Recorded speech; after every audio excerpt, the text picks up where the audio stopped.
Right. Hello, everyone. My name is Dara. This is Dear Hallmark, and welcome to another Dear Hallmark Masterclass. Today, we are going to be looking at podcasting. And who else did I call but my friends, my brothers, Bran and Dan from Deck the Hallmark. Bran and Dan, how are you guys doing? Oh my goodness. Better, We better now, found out Dara. that Better we had now. won the Masterclass award from Dear Hallmark. Oh, we couldn't sleep. What a day. What a time to be alive. Your award's being sent in the mail. That's right. Of course. So, how are you guys feeling about the Hallmark movies so far this year? Like, how are you feeling? I mean, we cover stuff. Gosh, we cover so much because we do several movies a week that aren't on Hallmark, but the Hallmark movies in particular, in my opinion, have been down. Mm-hmm. The movies and mysteries have been really solid though. Yeah. So like them taking the time and doing like fewer mysteries, but the ones they do are really good, like here for that. The movies though, have not been, in my opinion, as good as Hallmark was over the holiday season. I thought it was their best holiday season ever. What do you got? Well, I think that the last two holiday seasons have been so good that we get to January, February, March, April, and everything feels less than. And I don't know if it's because they are or if it's just because the Christmas movies have been so good. So it's definitely like we were flying so high at the end of the holiday season, and I do feel like we're heading back down a little bit, and that might just be the way things are. They spend so much time. The Christmas season is the bread and butter, and everything else in my mind it just kind of is. And so some have been good, some have been not so good. And when's it going to be Christmas again? Basically. Well, there's Christmas in July, so there is that. But let's go back to the beginning. I'm going to take a page out of you guys' book. A question that you normally ask your guests on your show, I want to ask you. Where'd you grow up? Was podcasting always a thing? Talk to us about little Bran, little Dan. What was it like? Dan, you were born way before I was. So you go first. It's a good joke. It's funny. You go first, and then when you're like 20 or 30, I'll jump in. Yeah. Oh my gosh. Back in the roaring 20s. That's right. We call ourselves the greatest generation. No, I'll say this. Bran and I both, although we are about 10 years apart in age, that is not a joke. We both found out as adults when we met each other that we both did play radio as a kid. Like something we both did was play radio. I grew up in the very small town of Hopkins, South Carolina, the bustling metropolis of Hopkins, and then moved to the even bigger metropolis of Lyman, South Carolina, when I was like 10 or 11, because my dad was a pastor and we moved around. But yeah, I mean, growing up, I played 5 sports in high school, and I thought I was going to be a professional athlete. And then I got in a few 2 car accidents, which messed up my left leg. And the truth is without those accidents, I still would never have been a professional athlete. But those 2 accidents made it very clear that wasn't going to happen for me. And so I went to school to be a teacher and to coach basketball, but I really just like talking. Like we would get together as kids and like hit record on, not these 2 guys, but I would get together with my friends. We'd hit record on a tape recorder and we would just like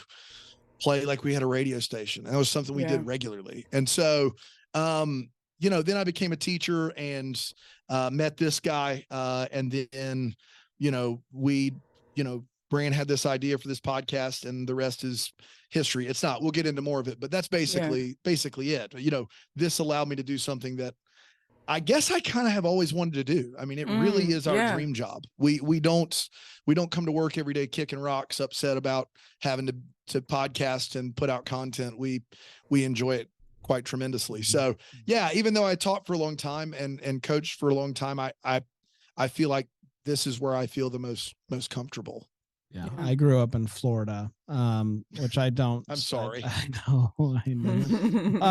But I just always loved doing the recording on the tape player and talking in between songs. And then once the internet came around, once like I started, I was in middle school and high school and was just like, say like I can go like live. What does that mean? And go like going on websites like Ustream and Justin TV and like doing shows about like just talking, and no one cared, no one listened, but it was always fun for me. But I didn't know. Like I think a lot of kids growing up right now like are saying they want to be YouTubers, which when I was a kid, had I known that was a thing, I would have absolutely said that. But I didn't, and so I said I'll work at a church instead. I guess that's a good fallback. Yeah. Full offense to all church workers out exactly there. right. Yeah, all disrespect. Work at a church. No, I did. I had a wonderful mentor growing up that meant a lot to me, and so I do think the time that I spent working in the church was very meaningful to me and taught me a lot about myself, and also helped me with my creative stuff as well. It's a good say. So thank you. Yeah. But also like anyone can do it. I think once I found out, once podcasting became a thing, it was like I just became obsessed. Come on, this guy would suggest a new podcast every week. Before Deck the Hallmark, he would be like, I got a new podcast idea. Let's do this, and he would just do podcasts. He just put them out there and nobody would listen, and he wouldn't care. He wouldn't care at all. He'd just be like, what's the next thing that we're doing? Like it just it's a creative thing, and it's a creative outlet, but also just endlessly interested in anything really that strikes my fancy. So whether it be aliens, basketball, Hallmark movies, anything that's intrigues me, I want to find out as much as I can about it. And so once podcasting became a thing that anybody can do, no qualifications needed to be a podcaster. There's a no-brainer. Show up. There's a no-brainer. And I will say, Bran and I both growing up in the church did give us like a kindred spirit of, we had some similar upbringing, of just some certain types of language that were used and types of language that wasn't used necessarily. And that kind of gave us a shorthand. Yeah. We became fast friends because we had very similar upbringings. And I think that probably helped as well. Listen, the amount of Christian music references is like, Where's Waldo? And I love it. It's so great. Yeah. It's so great. We're trying to keep people on their toes out there. Some deep cuts that are for no one. Like, but it's just like if you get it, you get it. If you don't, if you know, you know. Like that John Reuben one, that hit me. That's like, right. John Reuben, what are you doing? Hello? Yeah, that's right. I'm not trying to be a nuisance. Listen, we get more people that email us about that than a lot of things, right? That'll be like, I love the really deep cut, like track 6 off of Audio Adrenaline's third album. Like, yeah, I guess we're here. When you're here, your family, So, Bran, when did Deck the Hallmark become a thing? When did you feel like this is something that I want to do? Well, I fell in love with Hallmark Christmas movies around 2014 or 2015 is when I found them and was like, this is everything I want, because it comes from an obsession of Christmas. And always during the holiday season, always wanting something Christmassy on the screen. And so knowing that there was a channel that was doing that 24/7 starting at Halloween was like, thank you, Jesus. And I didn't honestly care whether they were like good or not. Like I do love a good movie, but I also love a good CW show. And I love, like, it's just, I'm down for whatever. And so the quality of the movie was like, this is, I like the way that this is making me feel. And there's a lot of Christmas lights, and so it's good for me. And I was fine. Once Christmas would come around, I'd find any sort of free trial to some TV streaming service, because I was in my 20s and didn't want to buy cable, but I did want to watch Hallmark. And so finding like the Philos of the world was like, yes, this is amazing for 2 months out of the year. And then kind of becoming obsessed with them and realizing that I wasn't the only one who was. I was like, I kind of want to talk to people about this. And I thought that having Dan do it would just be funny. It would be a funny thing for me to make him do that. And so I asked him, and I asked my buddy Panda, and they both were down immediately. And so it's fun when you have something that you're passionate about, but you also have friends that are down to just hang out and talk. It was kind of a perfect storm. And timing wise, we're all either new parents or about to be new parents, and it was a good excuse to, at least for like an hour a week, get together with my buddies and talk. So it was perfect timing on a lot of different fronts. So where did the format come from, where you have the hot take, the feels, the wait what's, and the what the hallmarks? How did that come about? Lots of prayer in the war room. I'd love to tell you that we fasted and prayed, and we storyboarded, and we had some sample audiences. Yeah, here's what groups. happened. Bran invited us over to do the first one. Panda and I were driving in the car, and we were talking about what we thought the format would be. We didn't have any clue. And I said to him in the car, and then I said to Bran, so many times in this movie, I just was like, wait, what? Like a $50 million picture, a ranch, she's quitting the what? Like, so like, I feel like there should be some sort of segment devoted to us going, this doesn't check out. And when I got there, Bran was like, all right, well, we really need to, I had this idea for something called What the Hallmark. And it turned out Wait What and What the Hallmark were kind of similar ideas. And we just said, we like both of those names. What if we make Wait What the things that don't make sense, and What the Hallmark, the things that we may want to see, or questions about characters or plot or whatever. And then from there, it was, okay, there are a lot of podcasts out there that do this very well. You are one of them that talk through the movie and talk through your opinions of the movie. And we're not great at that. We would get, you think we get on like rabbit trails now. We'd never finish an episode. And so we knew we needed segments that would be guide rails to keep us from doing this. Yeah. And we also knew that because I'm not somebody that typically likes the movies, that it would make more sense for us up front to just give you the whole plot of the movie. Like to just give you just like, all right, this is what happens in case you missed it. Now we're going to talk about what we thought about it. And so Bran doing the synopsis, he had taken all these notes on the first one. He was a natural to do that anyway. Panda and I would never even like consider doing that. Bran's so good at it. And so it was just like, how do we get to the part where we kind of pick at this movie between the synopsis and being here? And it was like, all right, well, we'll just all kind of give our opinion or our hot take. And then Bran was like, but we got to talk about the Christmas feels. And so literally this happened over the course of 10 minutes. In 10 minutes, we came up with synopsis, hot take, all the feels, wait, what the Hallmark, in that order from the first episode, and we've never changed it. And it was right before we started recording. It was literally like as soon as we was like, all right. So I still have the notes for the first episode. And I literally put the segments right, but because I just moved everything down. I was like, okay, give me the segments real quick, and I'll write them at the top of this thing. And then like my notes are just so different for this. It's just random little blurbs. Yeah. And so, which now I've changed to like writing a synopsis and then taking notes from there.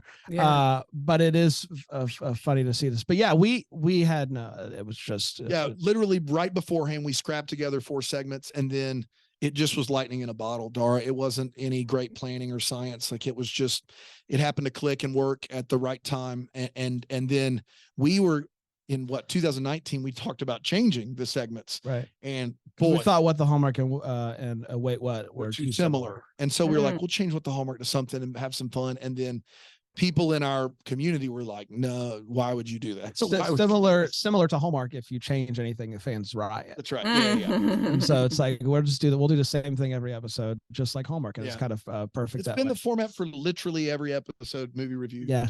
But I do think that the one thing that was really beneficial for us was giving us, we knew we wanted to start it for the holiday season. So we started in July, and we gave ourselves a few months to figure it out, out not just we got the segments, but also how those segments kind of flow, what we want those to kind of sound like, also room to just play, to do bits. Like, can we what do we want to do? Do we want to goof off at all? Do we want it to be a serious discussion? So like we gave ourselves room to figure it out while still putting it out there to try to get some sort of listener base before the holiday season actually started. And so I think that was pretty beneficial for us. So that once the holiday season came around, we had actually been doing it for a few months and felt comfortable with the show itself. Now, how did that Good Morning America thing happen where you guys just kind of took off in a rocket ship? Can you talk about that a little bit? Yeah. So leading up to the holiday season, we were reaching out to any online publication that was writing about Hallmark or had in the past few years. What year was literally this, by the way? This is 2018. Oh, wow. Okay.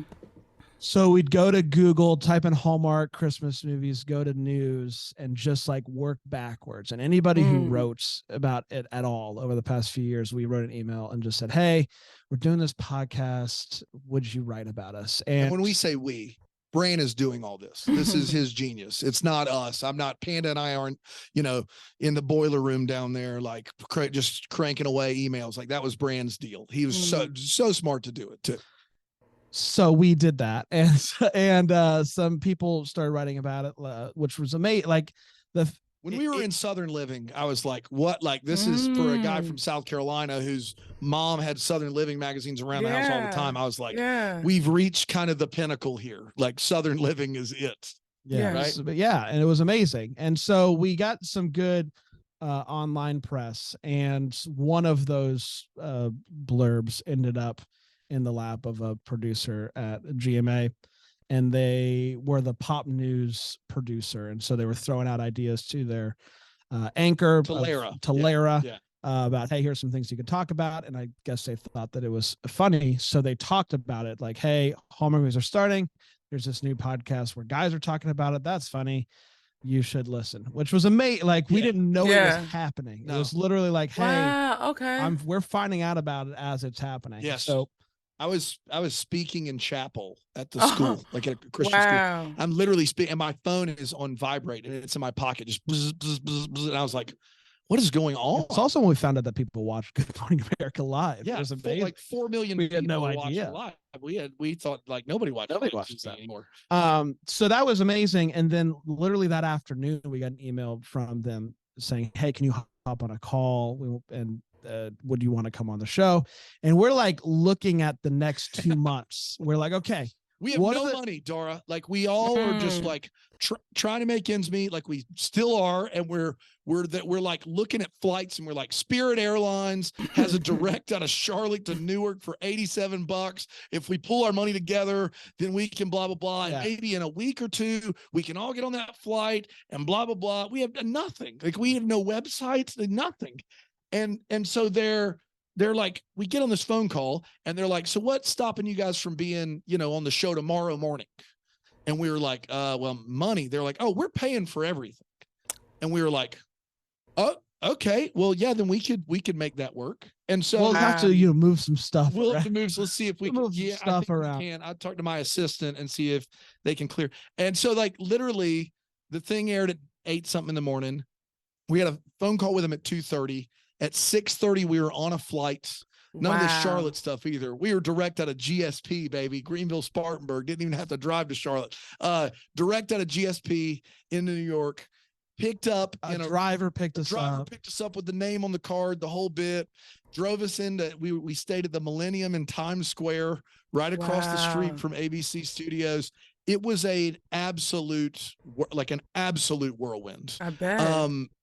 It was crazy. And we were up till, the Bubbly Sesh girls. Yeah, because we had to record a podcast. Yeah, we had to record episodes, or we'd fall behind. Our whole thing was doing them all, and so like we were supposed to record that evening, and so we, the Bubbly Set, Shawl and Jax, who were both living in the city, met us in Times Square, and we recorded 2 episodes in our hotel room that night. And we were up to 1:30 in the morning, and we had a 6 a.m. call time the next day.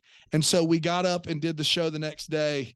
And and then we literally were on a flight back. We landed back in Greenville before 2 p.m. Like it was it was less than 24 hours. The whole trip was. It's crazy.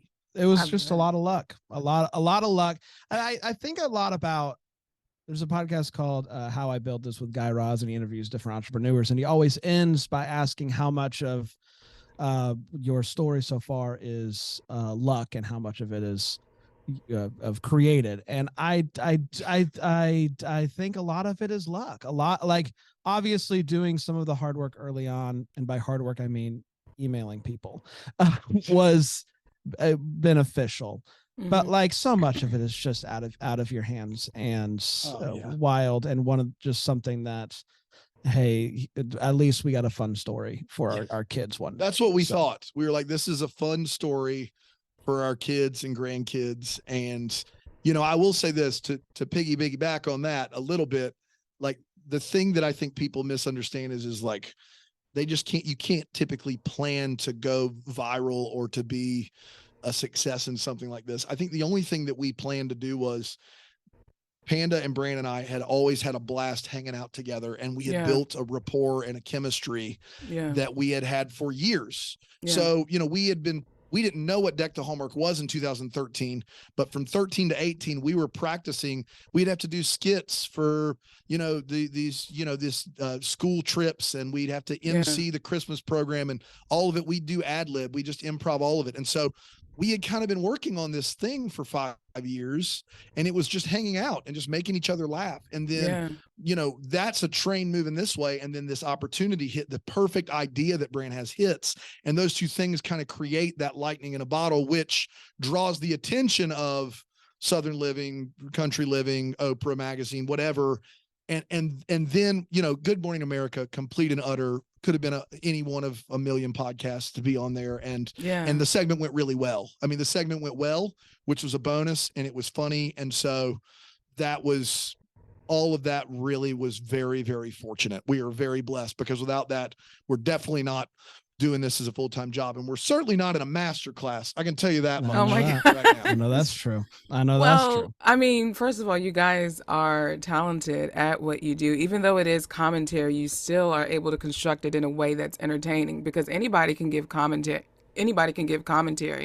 but it does take a certain special spark, a certain special personality that can draw people in and make them want to continue to listen to you. So you guys I don't want you to be too self-deprecating. Like, you guys are really good at what you do. And so I just wanted to put that out there, because I respect you guys really much. Very, very kind. You're very kind. This is for real though, because I remember. I know it is, but listen, if we want to talk dynamic, Dara, we've met you in person. There is nobody that just personality just flies like yours. I'm a fan, like just a fan in general. So this masterclass is both ways. I feel like I want to be clear about that too. Thank you. So let's talk about post GMA, the trajectory that the podcast went on. You guys are getting brand deals, sponsorships, partnerships, and now you're at this point where you're able to take the podcast full time, and it's no longer a side hustle or a hobby. You're able to do this full time. What was it like making that decision and taking that leap from doing it on the side while teaching and doing it full time? I remember Bran and I never video call each other, and the reason we don't is because I'm an Android guy and don't have FaceTime. I know that's fine. Boo all you want. I make my own decisions. I remember we actually video called when we talked about the idea of trying to do this full time, and all the way in 2019. I remember it like it was yesterday. One of the most exhilarating days of my life. But to go back to the day of GMA, we had built a website in the airport before we went on GMA. We put $100 in a bank account and started an LLC. I took $100 out of my checking, put it in the business LLC. That's how we started this thing. And after GMA, we're sitting in the airport and we just turned our phones off. Like it was the dumbest thing in the world. People in Chicago were like, "Do you want to come do a live show here? Do you want to blah, blah, blah?" We literally just turned my cell phone. We all just sat there in silence. And at one point I think it was you that was like, "I don't know if we can do this. Like, I don't know if we have the bandwidth to do what the thing that just happened. And so we all had full-time jobs. We were all working really, really hard. And so we made it through the season, and then we took all of January off. January of 2019, we took the thing off. We just said, we're going to start a Patreon to see if anybody really wants to listen to us year round, or if it's just a kind of like a quick holiday pop, and just like we can come back and do this in the holidays and maybe try to make our schedule easier. And so when we did that, what happened is we realized that we had enough listenership to court some ad sales. And we went about that pretty much the only way we knew how, which was all wrong. None of us had the time to deal with it. And so we were taking phone calls from all of these ad agencies that were basically promising the same thing. And so we went with one of them. They did a fine job, but we were not really a top priority for them. And that was in early 2019. And so we were seeing a little bit of money come in, but not much. And basically I was quitting my job. I was a principal at a school. The school was kind of moving in a different direction. I was going to quit anyway. So I was in the process of quitting, and I was just going to look for another job in education. And I remember Bran knew that, because Bran and I are dear friends, and I had told him, like, I just can't stick around here. I got to go do something else. And we had this FaceTime call or wherever, where Bran's like, what if we tried to build a network? Like, what if we tried to sell our own ads, so we're in control over that? What if we built our own network and we just did it from the ground up? What do you think? And I was like, dude, that sounds amazing. We need some capital, some money to start off, like, to start that. So it turned out we had someone that was willing to loan us some money. That is the part of it that I think a lot of people may not know is we did have success with Deck the Hallmark. That success is why we're here talking to you. But if someone wouldn't have loaned us an upfront, it was a $50,000 check.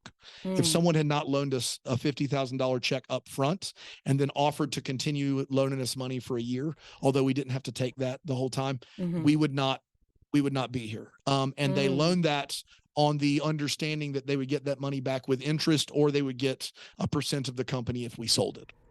It was a friend of both of ours who just was excited to help. And that was the spark that was like, we know we can do this. Now we have the capital that suggests it can get us a runway to get us off the ground. And we took that money. We bought some cameras, we bought a custom Mac, we bought new microphones, and we started working. And from there, it has not been all sunshine and rainbows, but it has. It has, from a standpoint of, it's been amazing. I mean, we now have a full-time employee who, we can't believe we have a full-time employee that works for our company. We have, like you said, like, we're on a streaming service, Philo. We have all of these different opportunities now. And what laid the groundwork for that was Bran once again going, what if we tried to jump in and do this and create a network, and then having someone give us the capital to get off the ground? I think those two things in 2019 are pretty underrated, because I could easily just be teaching or be in education right now, and Bran could still be doing that church job. And we know that you work with don't you work with a choir? Is that right? Don't you do that? Well, no, not anymore since the pandemic. I was with the dance team though. Yeah. Dance team. That's what it is. Okay. Sorry. We're not, I worked at a church at one point. We could, we've got stories. But yeah, I think that for us, and we've been, there have been times where it's like, financially, are we going to be able to make it? And I literally, Bran is the creative genius behind this thing. I literally have tried to learn how to run a small business. And I it's not like your personal finances at all. And I've had to learn that sometimes through great penalty, but we've been able to, build some success and create something steady that has grown every year. And so for us, if you had told me in 2018, we'd quit our jobs and do this, I would have just been like, you are nuts. But everything just, once again, I think some of that was good fortune of timing that allowed us to do that. And we were fortunate to have the opportunity, because I do believe that, a lot of our listenership and success has been because someone was willing to lend us money and because we were on Good Morning America. And I don't want to sell short the fact that we have good chemistry and that our podcast is a lot of fun, because I'm proud of what we do. I think what we do is really funny and fun and beneficial. And I think it brings joy, and that's the goal. And we have a great time doing it. But we were definitely fortunate to get the opportunity to be on TV and then to get somebody who is willing to be like, yeah, I'll invest in what you guys are trying to do. And I think those two things were game changers for us. Yeah. But to that, like we've started a lot of other podcasts and none of them have taken off the way that Deck the Hallmark has. No. And so a lot of it is what it is. It's, you have to do the thing that you're doing because you love it. And when it doesn't work out, it's okay because you did it and it was fun. So at the end of the day, if all of this fell apart, which, we went through a pandemic and we assumed that it would have. And so if you have, we love it, and we also hold it very loosely, knowing that at any point, these movies could become less popular. We could, people could stop wanting to hear us do the same 4 segments every week. And so, we love it and we hold it loosely. And I think that's the key to basically anything that's a masterclass of life. I feel like, you know what I mean? Like that's like a secret to like, what are your real priorities? If it's about making a bunch of money, you're just never going to be happy. You're just never going to be content or fulfilled. And when you listen to celebrities on any podcast, like they will basically tell you the same thing. Like at some point it became, what is it that I want to do? And so if, we have always put our families first, and I would much rather make a livable wage and get to spend time with my family and be there and be present for what matters than flip it and make a ton of money and never be around. And so for us right now, this affords us the ability to do that. To make a livable wage and have the best time. We laugh all day here. We have a great time, but then we also get to see our family every single evening. And so, we'll take that for as long as we can get it. And if that's, 2 more decades, 3 more decades, great. If it's 2 more months, great. And I think that mentality has served us well, because I do believe like Bran is big on just like, put it out there, man. Just like for people who are like, what advice would you give? Like, put it out there. If you're passionate about it, it'll find an audience. And for us, we've had, and the other thing is, we started a couple podcasts that were nearing, and this will make sense to you, numbers, like we're nearing or over 1,000 listens per episode in 30 days, which is a really big benchmark for starting to make some money. Like that's like actual money you can see is when you're over 1,000 listens per episode for a 30-day mark. And we had 2 that were doing that, but we couldn't afford them the time needed to grow them the way that because Deck the Hallmark is a big part of what pays the bills. And so we didn't do it out of necessity. We still love it, but it did limit our ability to kind of, foster some of these things that were still in their infancy, if that makes sense. And so that's been part of this as well. So what does your days look like now being full-time? Like, do you have like Mondays, Wednesdays, Fridays are recording days, and Tuesdays, Thursdays are scheduling? Like, what does your days look like now that you're doing this full-time? So everything every day is kind of every day's a gift, Dara. Every day.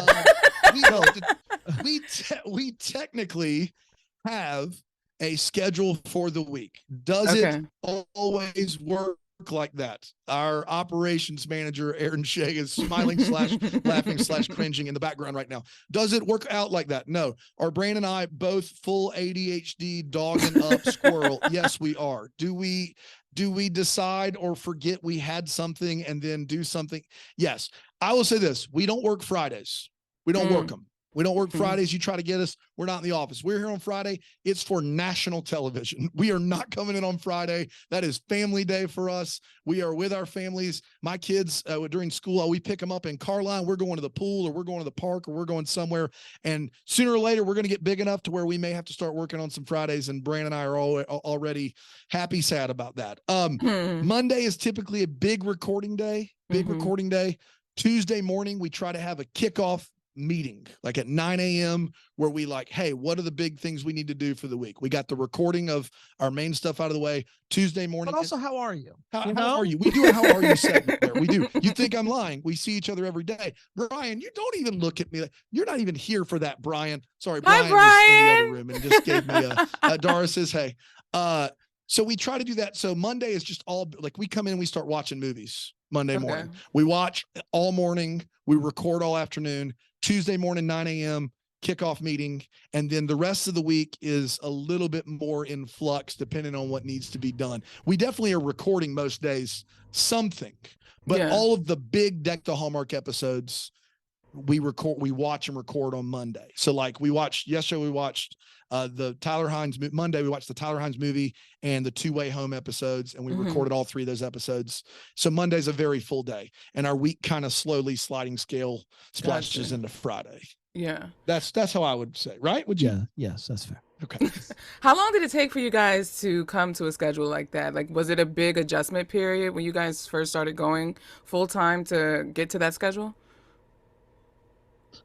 I mean, I think we always wanted to do all of the big stuff in one day. So all of the Hallmark stuff. Well, part of that is we have to record and put stuff out pretty quickly. Like we don't because we're reviewing stuff in real time. We don't have the luxury of working a month in advance. So we just try to do everything in one day. It also, that keeps us from like watching stuff at night, which is that's the goal. Nice. So to even though I still Dora's over there like, can you believe these jokers don't have to watch stuff at night? Don't hear me. Don't hear what I'm not saying. I still do watch Hallmark Christmas. Dora's mad. Dora's about to hang up. Stop, Dan. We have to watch this stuff at night. Dan the instigator. But we thought it would be great to do everything in one day, and then the rest of the week can be for fun, be for play. And we've gone through several iterations of a schedule depending on our lives. I mean, when Panda was around and went back to teaching, we were recording at nights. And so it's not been this schedule for years and years. In fact, we moved to this schedule like 7 or 8 months ago. And we've been consistent with it for the last 7 or 8 months. So we've tried to be, since Brian has come in, that's kind of been our schedule. And so we try to do something that works for everybody's schedules. And we like it this way because we get the stuff we need to do out of the way on Monday. Like that is not that Tuesday through Friday's not important, but we have to, what makes us money is getting the urgent stuff out as quick as we possibly can. So we get that done on Monday, and then the rest of the week we have a few little things, like we record with Alonzo on every Thursday we do. So we have a few things on the calendar, but most everything else on the calendar is movable, as everyone who works with us will attest to. We've moved it on them. So that's kind of how we've kind of framed everything. Are you guys going to do Ride? Are you going to be reviewing that? Yeah. We are, we are. I've not watched any of it yet. Have you watched the first one? I need a break. The Way Home stressed me out. I can't. Oh, yeah. The Way Home was great, though, right? It was, but I'm corny, so it was too sad and it was too dramatic. I'm just like... Oh, are you in the That's Not Why I Watch Hallmark camp? Oh, yes, with a hair flip. Absolutely. I had to watch... What did I watch after this? I think I watched either My Secret Valentine with Andrew and Lacey, or I watched Matching Hearts with Ryan. I know, but I was like, oof, I need some feels right now, because it just took my soul and ran with it into the woods and jumped into the pond, and I haven't seen it since. So I needed something. You're not alone. I like to read those comments on their Facebook page, because it's a very, I think, polarizing thing for them, even though it's done very well. It's like the ratings are great, but like if you watch Hallmark for escape, like pure escape, and to just turn your brain off and to not think about dark things, that is not what The Way Home is. And I think that is quite an interesting hill for Hallmark to climb, because I think it's the best thing they've ever done, but I'm not their target audience. Sure. You know, and I must admit, the story writing is brilliant. Like that finale episode, how they bookended everything. Brilliant. I can't knock it, but in the feels, that's where I'm just like, ugh.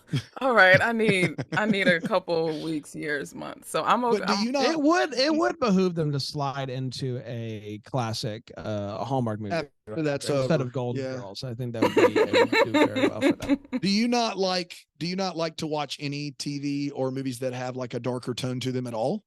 Or do you just not want to see it on Hallmark? I just don't want to see it on Hallmark. Like for me, the Okay. darkest that I've watched was probably Elementary with Lucy Liu and Yeah. Johnny Lee Miller. Yeah. I love that It's a show, good but show. after watching too many episodes of like the murder, his heroin addiction, a lot of that, because I feel like I have a very sensitive, fragile, hyper imagination. So I don't want anything to compromise that too much. So there's only so much, like I have a bit of a tolerance that I can take for certain things before I'm like, all right, let me go watch a Hallmark Christmas movie, Christmas in Evergreen or something. I don't know.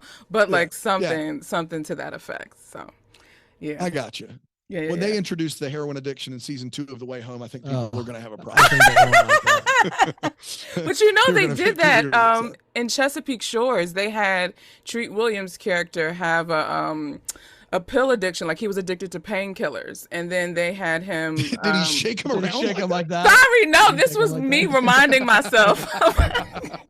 This was me reminding. Can you imagine old Treat Williams kicking down the door, just being like clackety clack clack clack? I Don't was wanna playing say much of a charades with secret. myself, trying to Pills, remind clack, clack. myself. But that's a recent storyline, right? That was season 6. Yeah. Okay. Yeah. So I kind of spoiled it if you guys were ever going to review it. So I'm sorry, but Hopefully not. oh no, that was actually my favorite show. Oh, you liked it? Okay. I'll say this, the first 5 seasons, yes. I won't say. Okay. And then As soon as and Treat got his clickety clack clack pills out, it was no go. Treating his candy. So you guys mentioned this a little bit when you were talking about just how the whole GMA melee happened, but do you have any advice for someone who's listening to this who either wants to start a podcast about Hallmark, but they find that it's oversaturated or it's too many, or I'm just going to be sifted through, or for someone who has a podcast and is thinking about transitioning to full-time or maybe wanting to add subscription service, like doing kind of adding value to their podcast and building it out? What advice would you have for those guys? You can speak to podcasting in general. I think Okay. go for it. Well, I just think one, you have to care about it. It has to be something you're passionate about. But I also think you have to be okay being annoying about it. Like we were early on, putting it in anywhere and everywhere we could, to, like in Facebook groups. I was the amount of Hallmark Facebook groups I'm a part of, just because early on I was like being annoyed, like Spamming people. I was spamming people, and listen, it's because, hey, we're doing this thing, and I actually think it's pretty fun. I think it's a fun thing, and so here is some fun for you. And also just trying to figure out ways to get your name out there. For us at that time, like the way in which we went about it, I think was really great. I don't know if that same type of technique works in 2023. You probably need to try to go viral on TikTok or whatever, which we're not good at. Like, it's like the social media stuff that we know for a fact we are missing out on that. For sure. Like getting people into the podcast by putting out fun, creative stuff on social media is something that we talk about doing, and we occasionally do, but do when we have a funny idea. That's true. But we really struggle. So, I think it has to be something that you're passionate about, and then you also just have to be okay being annoying. Those are my two bits of advice. The 2 things I tell anybody that want to start a podcast is one, consistency is so very important. Do not get so excited about this thing, put out 4 episodes, nobody listens, and then go, all right, I'll put out another one when I feel like it. If you are going to put out an episode every week, put out something every week. Even if nobody's listening, even if you got 12 listeners and all of them are family members, like put something out every week, because that back catalog is what people go back to. Like that's the thing that introduces you. And so you have one chance to do that well. You can't take a big gap or a big break early. Be consistent. And the second thing I say is, and I mean this with all sincerity, your friends are not going to listen to your podcast. Oh yeah. I think the thing that I think people think is they go, I like to talk about boxing and I have 1,000 Instagram followers. I'm going to make me some money. No, you're not. Yeah. You're like Yeah. people who can love you dearly, and they are not going to listen to you in the car every day on their commute for 40 minutes. It is not a fair expectation for you to put that on your friends and for you to use that as a measuring stick of their friendship. It's not fair. What you love and what you're interested in is not necessarily what they're interested in. And so I can't tell you how many times I had dear friends go, Daniel, I'm really sorry. I stopped listening to the podcast. I would be like, why'd you listen to begin with? Like, only listen if you love it. Like, find the thing you want to do and do it because you love to do it. And so that's true for all podcasts. I would say for this world, when we started this, we knew of, I think, 3 other podcasts that talked about TV Christmas movies in the world. That was it. And that was 5.5, 6 years ago. I knew of 3. That was it. And we guested on 2 of the 3. The other one was kind of like it was Hallmark and Jess. And they were never around. But like the two that we knew of, we contacted, we guested on their show. I think we would be a much worse place if we never had more than those 3. I think the fact that there are more voices, if we never had a Dara Alston who decided to do this, or there's a Hallmark Snark, which I think is really, really funny, or technically it's romance, or it's technically romance. Yeah. It's technically romance. Like, we would not be the rich, wonderful, fun community we are if we just said, all right, well, those guys got on GMA. I guess this game's over. Let's move on. There is always something to add to the space. There is always a unique voice. There is always a unique perspective.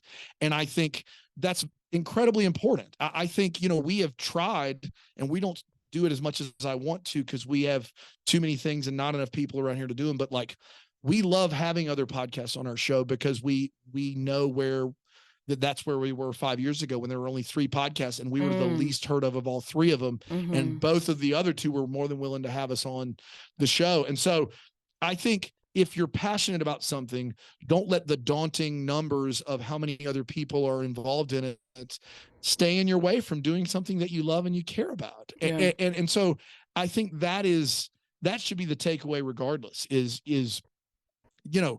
if you want to go full time with it, and you're going to have somebody in your ear going, but what's this going to do in 4 years? What are you going to do? You better have something to fall back on. Look, I am not here to say don't be responsible. What I am here to say is that we are not promised tomorrow. Yeah. I mean, nobody knew there was a pandemic coming. I mean, if you had told me there was a pandemic coming, I probably wouldn't have gone into business in podcasting in 2019. Probably wouldn't have done it. And that would have been a mistake. It would have been wrong for me not to do that. I would have missed out on so much joy in my life. Do the thing that allows you to be happy to go to work every day and allows you to love others well. If you're doing that, then there is no mistake.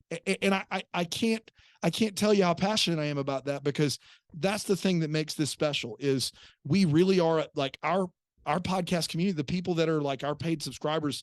It feels like a community. It feels like a family of people that have kind of found somewhere where they belong. And so for us, we feel like we belong there. That's where we feel like we belong, regardless of how much money it makes us. And I think that's the thing is, don't let worrying about the pragmatics of it stand in your way of doing something you love. That's the thing that I would say that I would impart more than anything else. And I would also just add really quickly, the worst thing that someone can say to you is no, and that's it. So like, just ask. So Brand's big on that. It's my life motto is to just ask. So Palaha came on our show after the first episode because we just threw it out there, and he was nice enough to come on. We got money to do this because we asked. That's like, just throw it out there, and you never know. I think people are excited to be in relationship with people who are passionate about something. Yes. And so throwing your passion out there, I think will make all the difference for your whatever it is that you want to talk about. Well, guys, thank you so much for coming on and doing this masterclass about podcasting. You guys are great. You guys are the leaders of our school. I'll say it. I don't care. You guys are the leaders of our school, and I respect you guys. Love you guys. Thank you guys so much. And for those of you who are watching or listening, all of Deck the Hallmark's information will be in the YouTube description box if that's what you're doing, or the podcast show notes. And so they're Bran and Dan. I'm Dara. I'll talk to you guys in the next episode. Ciao, my friends.